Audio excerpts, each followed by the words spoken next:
नमस्कार साथियों, आपका बहुत बहुत स्वागत है मेरे चैनल पर। आज मैं आपके लिए बहुत ही महत्वपूर्ण प्रश्न लेकर आई हूँ और वादा करती हूँ कि आपको ऐसे प्रश्न पहले नहीं किए होंगे। आप मुझे बताइएगा कि आपको इसमें से कितने आते थे। तो बिना देर किए चलो शुरू करते हैं।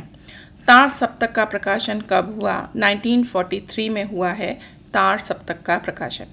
फूल नहीं रंग बोलते हैं, यह कृति है केदारनाथ अग्रवाल जी की। प्रवासी के गीत रचना किस सन में प्रकाशित हुई? तो सन 1939 में नरेंद्र वर्मा जी द्वारा ये प्रकाशित हुई। आज के बिछड़े न जाने कब मिलेंगे किस युग की पंक्ति है? तो ये छायावाद युग की जो पंक्ति है और ये नरेंद्र वर्मा जी द्वारा लिखित। हाहाकार किसी कविता है? रामधारी सिंह दिनकर जी की। परिरंभ कुंभ की मदिरा श्रीनिवास लय के झोंके किसकी और किस कविता की पंक्ति है? तो यह है जयशंकर प्रसाद आंसू।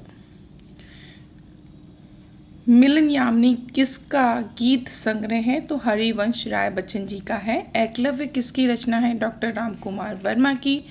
पूसी बिल्ली किसके संस्मरण का पात्र है? तो ये है विनय मोहन का। आपसे पूछ रहा है छायावाद का शाकाल किसे कहा जाता है? छायावाद का तो वो है निराला जी को कहा जाता है। नाथों की संख्या 9 है, सिद्धों की संख्या 84 मानी गई है। अकबर के शासनकाल में मंत्री टोडरमल के आदेश से फारसी भाषा को हिंदी की जगह राजभाषा बनाया गया, यानी हिंदी भाषा की जगह फारसी बनाया गया। और किसके कहने पर? टोडरमल जी के कहने पर।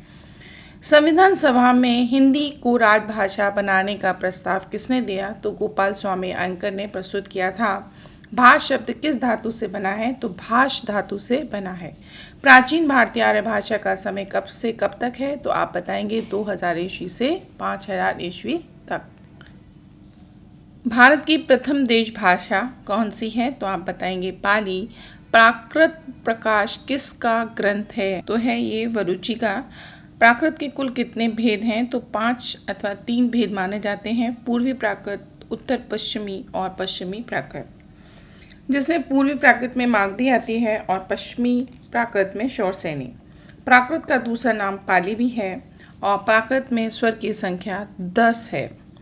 ओंकार बहुला कितनी बोलियां हैं? तो ब्रज, बुंदेली, मारवाड़ी ये जो है ओंकार बहुला है। मीरा का अंतिम समय कहाँ व्यतीत हुआ? तो द्वारिका में हुआ। हिंदी का ज्ञानपीठ पुरस्कार विजेता तो वो हैं सुमित्रा पंत को चिदम्बरा के लिए दिया गया। हिंदी का प्रथम नाटक नहुष है जो गोपाल चंद जी द्वारा लिखा गया। हिंदी का प्रथम अर्थशास्त्री ग्रंथ जो है संपत्ति शास्त्र महावीर प्रसाद द्विवेदी जी ने लिखा। सर्वाधिक बोली जाने वाली भाषा हिंदी का स्थान ये है तीसरा। और शौरसेनी अपभ्रंश में उपभाषा राजस्थानी का विकास हुआ। चंद्र शर्मा गुलेरी ने पुरानी हिंदी का कवि राजा मुंज को माना है। हिंदी साहित्य के सम्मेलन के प्रथम अध्यक्ष आचार्य हजार प्रसाद द्विवेदी जी हैं। उन्होंने स्थापना जो कि 1910 ईस्वी में हुई।